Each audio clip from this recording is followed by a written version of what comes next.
अस्सलाम वालेकुम। आज हम आपके साथ शेयर कर रहे हैं बहुत ही मज़ेदार, बहुत ही टेस्टी अचारी मसालेदार भिंडी की रेसिपी।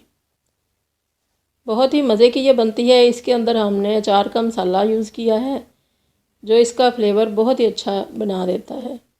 तो इसको बनाना बहुत ही आसान है। इसके लिए हमने 3 बड़े टमाटर लिए हैं और ये 1 टेबल स्पून है हमारे पास सब्ज़ मिर्चों का बारीक कटी हुई, और ये हमने आपके साथ शेयर किया हुआ है अचारी मसाला। तो इसका 1 टेबल स्पून हमने हीप लिया है। हाफ़ केजी हमारी भिंडी है और ये हमने क्रश चिलीज़ डाल दी हैं इसमें 2 टीस्पून, और ये है साबुत धनिया 1 टीस्पून, और ये है हल्दी तकरीबन 1 टीस्पून, और नमक है 1 टीस्पून। नमक बाद में हम चेक कर लेंगे। और अब ये है हमारा जो हमने आमचूर बनाया था, आपके साथ भी रेसिपी शेयर की थी, हमने हाफ़ टेबल स्पून डाल दिया है। तो ये हमारा मसाला तैयार हो गया। और अब हमने एक पैन लिया, इसके अंदर मस्टर्ड ऑयल हमने डाला है जो अचार के अंदर डालते हैं। तकरीबन हमने ये 1/4 कप डाला है।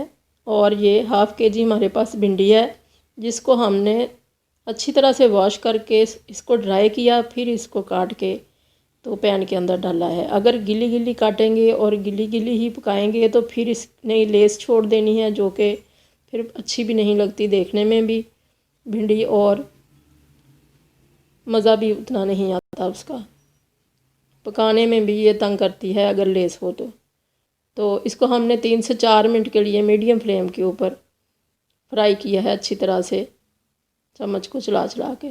और ये जो हमने मसाला बनाया था इसको अब हमने एक्स्ट्रा ऑयल जो है पैन के अंदर, इसके अंदर अब हम अच्छी तरह से भूनेंगे ये सारे मसालों को। इसको अच्छी तरह से मिक्स कर देंगे। चाहें तो इस वक्त 2 टेबल स्पून के करीब पानी भी ऐड कर दें। और ये हमने 5 मिनट के लिए इनको दम पे रखा था।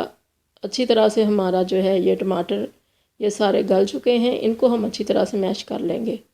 अगर कोई नज़र भी आएगा तो कोई बात नहीं, भिंडियों में बुरे नहीं लगते ये। तो ये हमारा मसाला तैयार हो चुका है, ऑयल सेपरेट हो चुका है। अब हमने 3 बड़े प्याज लिए हैं, इनको स्लाइसिस में काट लिया और वॉश करने के बाद इनको अच्छी तरह से हमने निचोड़ लिया है।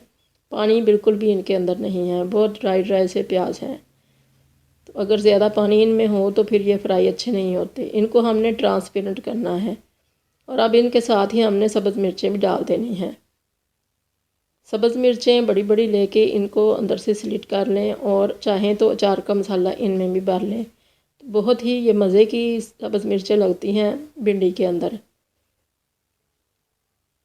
तो इनको हमने अच्छी तरह से ट्रांसपेरेंट होने दिया है प्याज को मीडियम फ्लेम के ऊपर।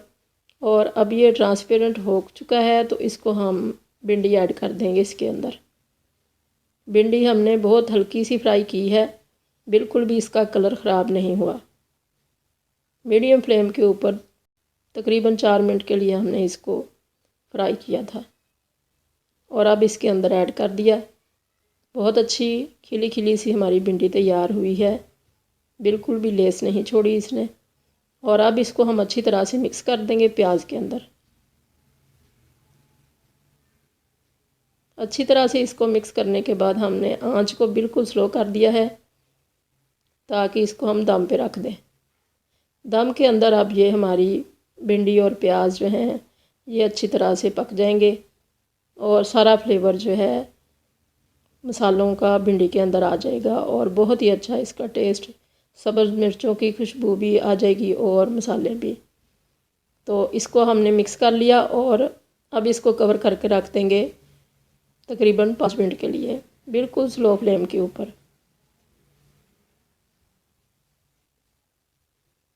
तो अब इसको दम आ चुका है 5 मिनट के बाद। अब ये हमारा अचारी भिंडी की रेसिपी हमारी बिल्कुल तैयार है, रेडी है सर्व करने के लिए। बहुत ही मज़ा देती है ये गर्मियों में, ख़ास तौर पे दोपहर को तंदूर की रोटी के साथ खाएं, देसी घी लगा के, या फिर पराठे के साथ सुबह नाश्ते में खाएं। बहुत ही मज़ा आता है इसको खाने का। तो इस तरह से आप भी बना के देखें, बहुत ही अच्छा फ्लेवर, बहुत अच्छी खुशबू इसकी आती है अचार के मसाले की इसमें से। तो अल्लाह करे आपको ये रेसिपी बहुत पसंद आए और आपकी बहुत अच्छी बने। दुआओं में याद रखिएगा। अल्लाह हाफिज़।